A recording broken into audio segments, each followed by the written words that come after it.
Shalom, salam damai sejahtera di dalam Tuhan Yesus Kristus bagi kita semuanya. Sebelumnya perkenalkan, nama saya Rifana Prilius dari Prodi Ekonomi Pembangunan Universitas Terbuka Purwokerto. Di sini saya ingin menanggapi atau merespon tentang topik wawancara yang berkaitan dengan operasi plastik. Dan di sini saya dimintai oleh teman saya, yaitu saudara Christopher Bertrand Nugroho, untuk memenuhi tugasnya, yaitu tugas mata kuliah Pendidikan Agama Kristen tentang operasi plastik menurut kekristenan. Nah, sebelumnya saya ingin membahas mengenai apa itu operasi plastik.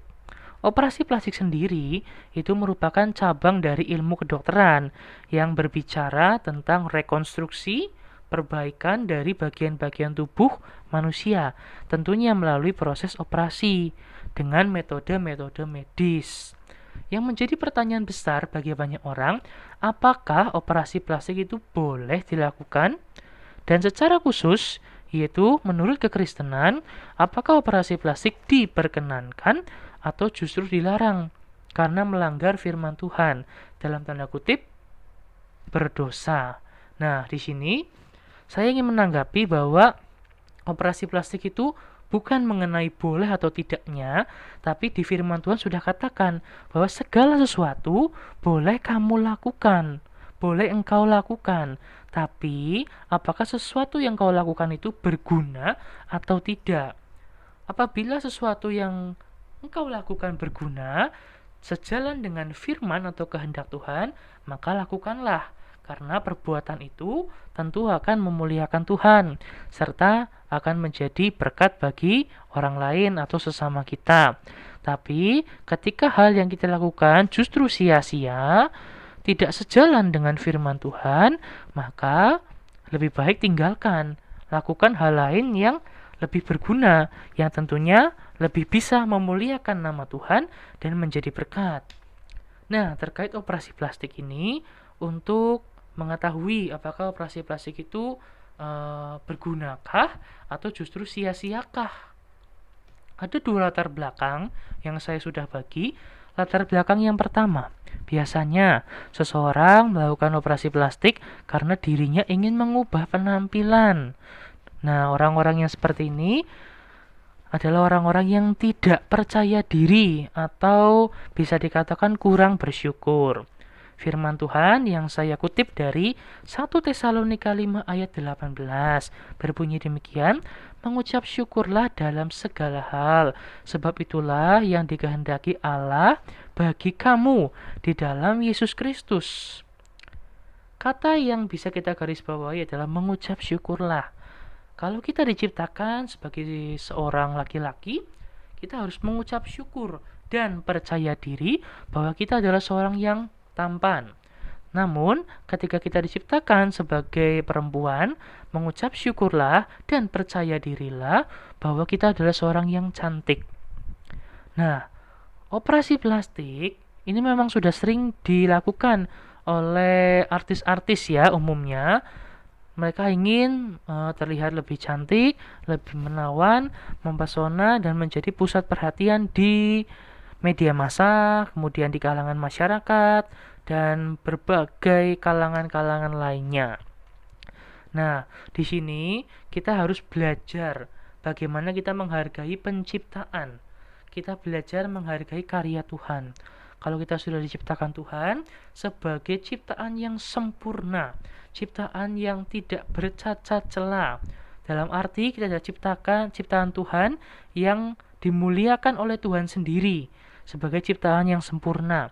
Kita punya akal budi, kita punya sifat Allah yaitu kasih, dan kita diciptakan dengan segala keunikan, kelebihan, kelemahan, dengan tujuan supaya kita saling melengkapi, bukan saling merendahkan. Nah, apabila dikaitkan dengan operasi plastik, tentu ya, operasi plastik secara ekonomi itu memerlukan biaya yang tidak murah alias sangat-sangat mahal. Tapi untuk mereka-mereka yang ekonominya level atas, pasti mereka sangat-sangat mudah mengeluarkan uangnya untuk operasi plastik demi memperbaiki penampilan dirinya. Tidak seberapa bagi mereka mengeluarkan uang dengan jumlah tersebut untuk operasi plastik. Namun kita harus ingat, banyak orang-orang di luar sana yang membutuhkan. Banyak orang-orang di luar sana yang berada di bawah garis kemiskinan. Lebih baik kita alokasikan atau kita bagikan harta kita kepada mereka. Ya, tidak dituntut harus seluruh harta kita bagikan. Sebagian kita bagikan, sebagian kita gunakan untuk cukupkan kebutuhan pribadi, kebutuhan keluarga, dan kebutuhan lainnya. Daripada kita sibuk untuk mengeluarkan uang demi operasi plastik, lebih baik uang tersebut jika berlebih kita bagikan, kita donasikan, kita buat uang tersebut menjadi berguna. Dan terutama kita sudah melakukan perintah Tuhan untuk kita mengasihi sesama kita manusia. Jadi pertanyaan boleh atau tidaknya, kalian atau anda semua bisa jawab sendiri. Bahwa yang terpenting, apakah yang kita lakukan itu berguna atau tidak. Dan yang kedua, yaitu operasi plastik biasa dilakukan oleh mereka yang sebelumnya mengalami kecelakaan sehingga meninggalkan luka di beberapa bagian tubuh. Contohnya, ketika seorang ibu-ibu sedang memasak di dapur, Tuhan izinkan untuk ibu-ibu ini mengalami kecelakaan.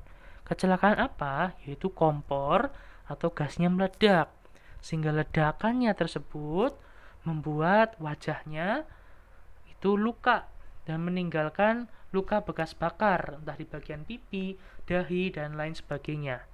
Nah, berhubung ibu ini memiliki harta yang berlebih dan dia rindu bukan untuk mempercantik, bukan untuk mempertampan. Apabila seorang laki-laki ya mempertampan, tapi di sini ibu-ibu bukan untuk mempercantik, tapi setidaknya ibu ini rindu untuk saya memiliki wajah yang paling tidak mendekati seperti semula, yaitu ketika kondisi sebelum kecelakaan terjadi. Meskipun tidak dapat kembali 100% seperti semula, ibu ini hanya rindu. Yang penting saya bisa mengucap syukur atas ciptaan Tuhan ini. Yaitu paling tidak saya berpenampilanlah yang baik, berpenampilanlah yang lebih daripada kondisi saya saat ini. Bukan untuk kesombongan, bukan untuk mempercantik, membuat diri kita semakin mempesona, tapi ibu ini rindu untuk paling tidak menutup bagian luka bakarnya supaya kulit-kulit baru, sel-sel kulit barunya mulai tumbuh dan juga dapat menutupi meskipun tidak 100% sempurna. Tapi ingat, ketika kondisi ekonomi kita tidak mendukung atau tidak punya uang lebih untuk operasi plastik dan kita punya bekas-bekas luka bakar karena kecelakaan, ya kita bersyukurlah. Kita tetap mengucap syukur bahwa segala yang terjadi sudah direncanakan, sudah dirancangkan oleh Sang Pencipta, yaitu Tuhan Yesus Kristus. Jangan paksakan diri kita untuk menghutang, terlebih meminta kepada mungkin orang-orang terdekat kita yang punya kekayaan lebih. Saya minta uang untuk operasi plastik, jangan. Tapi kita harus punya anggapan, harus punya pemikiran, kita mengimani bahwa di firman Tuhan tadi, 1 Tesalonika 5 ayat 18, yaitu kata mengucap syukurlah. Kita harus mengucap syukur apapun kondisinya. Jadi, terkait boleh tidaknya operasi plastik, berdasarkan kekristenan, kita melihat latar belakang atau motivasinya, dan terutama kondisi ekonomi yang Tuhan berikan kepada kita. Kalau Tuhan percayakan punya ekonomi lebih, dan kita rindu hanya untuk memperbaiki bagian tubuh kita yang luka, meskipun tidak seperti semula, ya silakan, selagi itu berguna sebagai wujud ucapan syukur bahwa saya ingin memperbaiki, saya ingin membuat kulit saya menjadi lebih baik meskipun tidak seperti semula. Nah, jadi begitu saja untuk penjelasan saya terkait operasi plastik.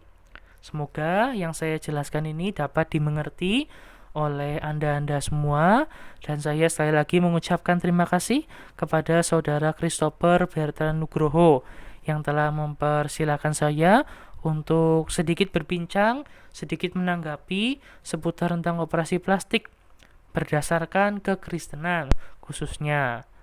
Saya Rifana Aprilius pamit undur diri. Tuhan Yesus memberkati. Amin.